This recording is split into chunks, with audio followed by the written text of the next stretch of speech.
Bom dia a todas e todos participantes do Paz e Bem, da comunidade Paz e Bem. Nessa manhã de terça-feira, dia 28 de novembro de 2023, estamos realizando o programa Paisagens de número 20. No momento, estamos dando sequência ao grande livro de formação mística, o Masnavi, de Rumi, um dos maiores nomes da mística socio-universal. Vamos hoje dar início ao livro 4 do Masnavi. O Masnavi compõe-se de 6 livros. Hoje, então, vamos começar o livro 4. O livro 4 abre-se com a história do amante e sua amada. História 1. No relato, o amante estivera separado por 7 anos de sua amada, mas por perseverança volta a encontrar-se com ela. Aqui, Rumi trata de um tema precioso na vida mística islâmica, que é a paciência, a constância e a perseverança. Na sequência, Rumi trata um tema difícil, que é o mistério do mal, que até já falamos antes, em momentos anteriores. Reconhece Rumi que no mundo não há nada que seja absolutamente mal, e que ele é apenas relativo. E o Deus misericordioso é o sempre Jai. Diz Rumi: se desejas que Deus te seja agradável, olha então para ele com os olhos daqueles que o amam. Um tema que aparece na história 2, em torno da construção do templo mais remoto em Jerusalém, é o referente à percepção do humano como microcosmo ou macrocosmo. Se, em geral, o humano vem percebido pelos filósofos como microcosmos, os místicos descortinam no humano uma perspectiva bem mais ampla, que reflete o macrocosmo. O místico capta no coração sua dimensão de movimento. O coração viaja para a Kaaba a todo movimento. A dinâmica de aproximação do mistério, que requer paciência, já ocorre no meio de nós. E Rumi convoca os amantes a calarem as palavras vãs e seguir sem medo. O bem-amado tem sempre a primazia.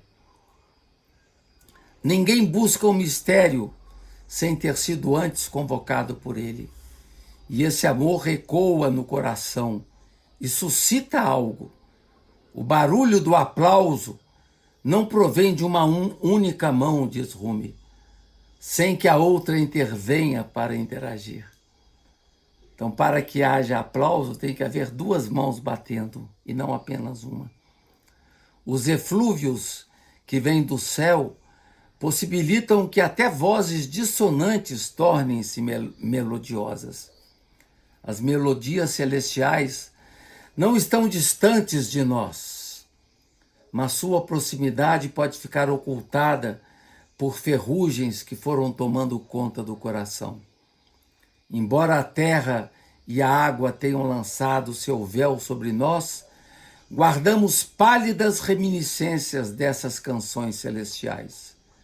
A dificuldade de ouvir tais canções relaciona-se com esse embaçamento dos véus terrenos. Para auxiliar os buscadores, a presença da música Sama, que é o alimento dos amorosos de Deus, é a chave de acesso à imagem da paz. Ainda no cenário desta história, o espetáculo da sede dos amantes, que são convidados a captar a linguagem dos pássaros e seu trinado de eternidade. Embalados por essa linguagem, podem vislumbrar uma brisa que é doce e suave e dedicarem-se à construção de uma Kaaba, que é o templo vivo do coração. Em outra história, de número 4, acompanhamos certa passagem na vida do santo Bayazid, quando pronunciou aos seus discípulos palavras consideradas ímpias. Ele dizia: não há outro Deus além de mim, adorai-me. Abu Yazid Bayazid Bistami é outro santo sufi do primeiro período do sufismo persa. Ele morreu no ano 874 da Era Comum, tendo sido o primeiro místico sufi a descrever a experiência mística recorrendo à viagem celeste do profeta, conhecida também como Miraj. Foi um dos mais clássicos místicos ébrios, que em estado de êxtase pronunciou palavras que escandalizaram o seu tempo. É quando o místico desapega-se de tal forma de si que só permanece o outro. Daí suas locuções teopáticas como louve a mim, louve a mim.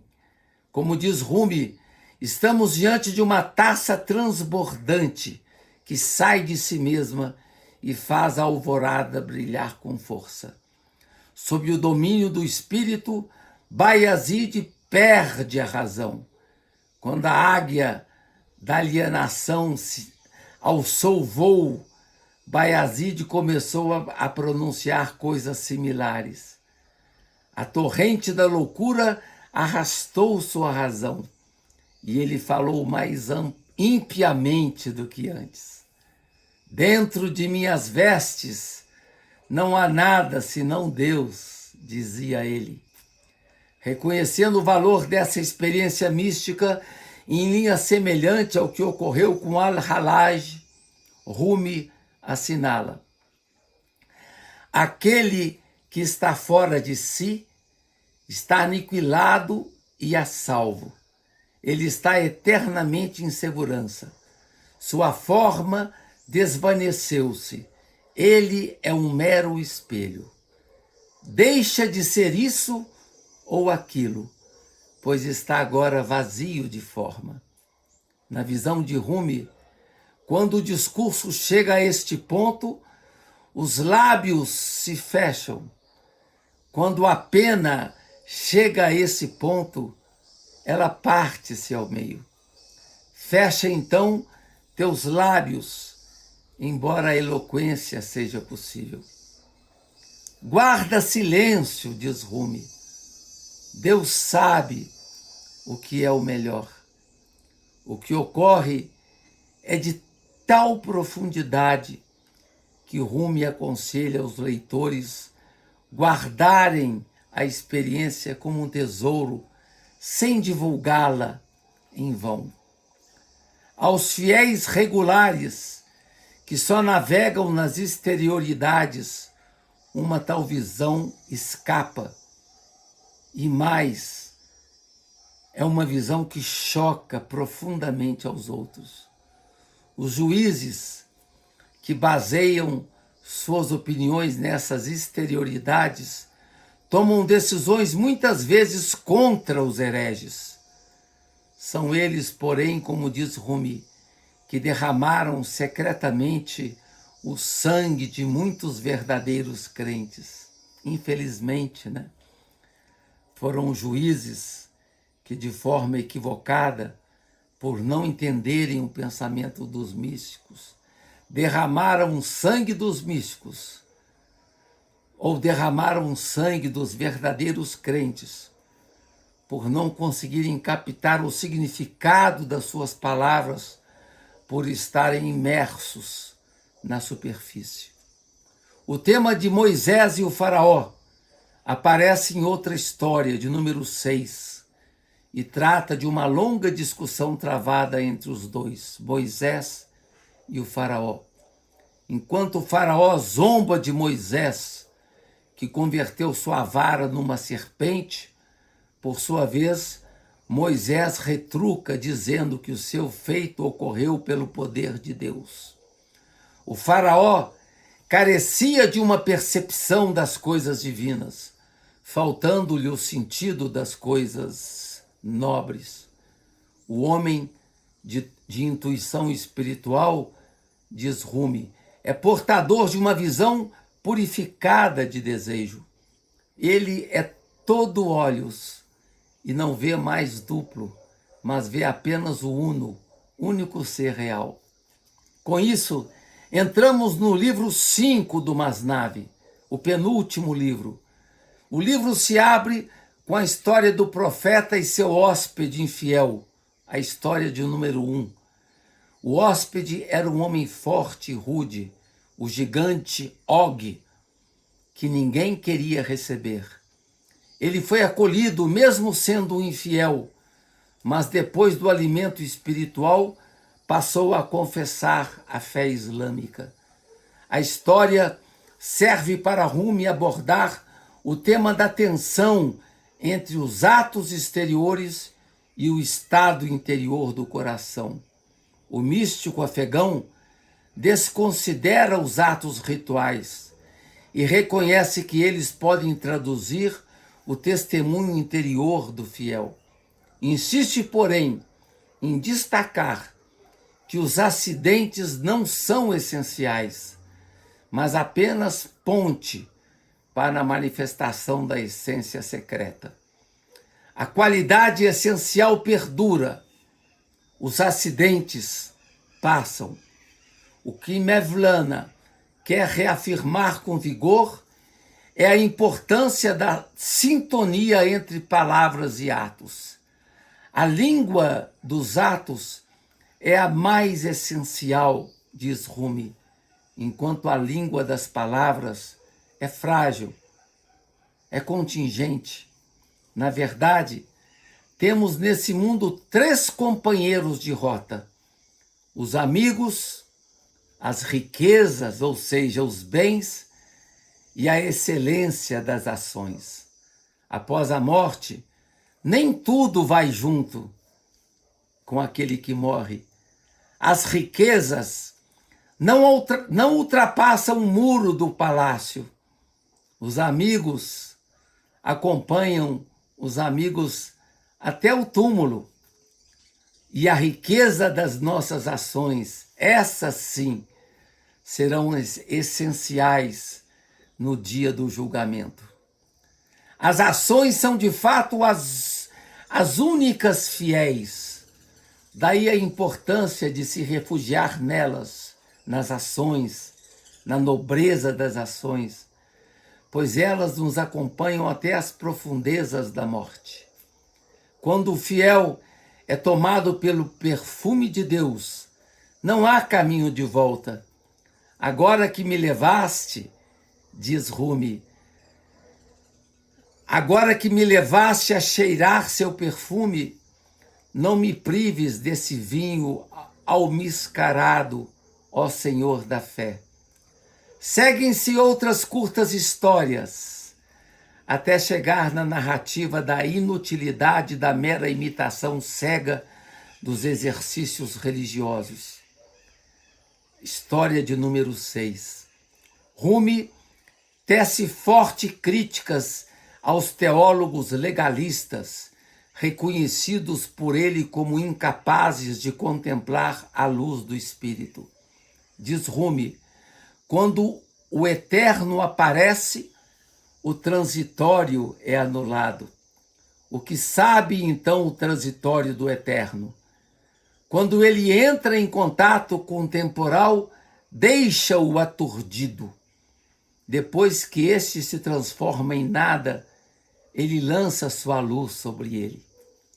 Uma história muito bonita no livro 5 é a história que aborda a relação entre o célebre rei Mahmud e o seu favorito servidor Ayaz. História de número 8. O servo Ayaz era invejado pelos outros cortesãos que tentaram de todo jeito quebrar o voto de confiança depositado nele pelo rei. Tramaram então algo para retirá-lo de seu posto. O servidor Ayaz tinha o hábito de se retirar todos os dias para uma câmara secreta e ali trancar-se por momentos. Por inveja, os outros cortesãos denunciaram ao rei que o que acontecia nessas saídas secretas era algo pecaminoso, envolvendo moedas roubadas do tesouro ou vinho e bebidas proibidas. Para a surpresa e decepção de todos, o que Aias ali guardava eram seus velhos sapatos e sua roupa rasgada, ou seja, os trajes que ele utilizava antes das honras concedidas pelo rei. E a razão de seu recolhimento na câmara secreta era simples e louvável. Seguindo o dito do Corão, ele não queria se esquecer jamais da sua origem humilde, evitando a cobiça, evitando o orgulho. Como diz o livro do Corão, que o homem reflita no material que foi criado. E o material de que nós somos criados é o material contingente. Mesmo quando então você sobe em poder, em cargos de nobreza, você nunca pode esquecer o material de que você foi feito, que é marcado pela pequenez, pela humildade. Então, o que o Aias fazia quando se recolhia naquele armário, ele enquanto cortesão do rei, era justamente um gesto de humildade, de reconhecimento do material de que ele tinha sido tecido, né? De que a sua roupa velha, o seu velho sapato. Então ele buscava ali, naquele local, ele buscava reconhecer a sua humildade, a sua pequenez.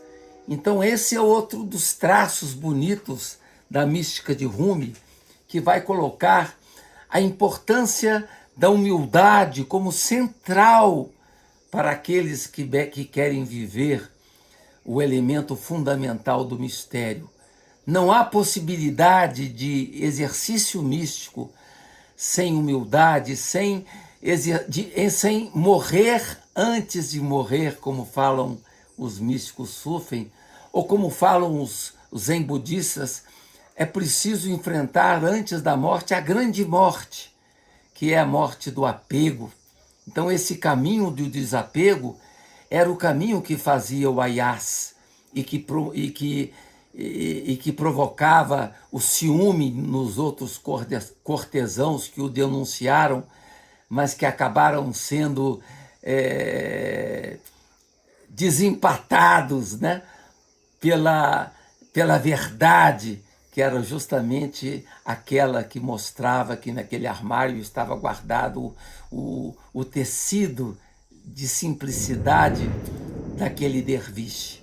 Então essa dinâmica que o Masnavi vai nos conduzindo ao longo dos livros e das histórias, ela vai nos ajudando a entender os passos que nos ajudam a viver o desapego, o despojamento, a simplicidade e, sobretudo, a humildade, que é talvez a dinâmica mais nobre da experiência mística. Com isso, então, terminamos mais uma das nossas reflexões nessa nossa paisagem de hoje e retornamos à semana seguinte para ver, então, o último livro do Masnavi. Vamos, então, concluir na semana que vem o livro do Masnavi com seus livros preciosos e poderemos, então, finalizar com uma visão ampla dessa obra magnífica, das mais preciosas da mística islâmica, e entender um pouco desse nosso grande horizonte, grande guru da reflexão, que é o Rumi, o nosso místico afegão. Boa manhã para todos vocês e para todos os outros que verão esse programa em outro momento. Paz e bem, e obrigado ao Felipe Albani pelo auxílio técnico. Paz e bem.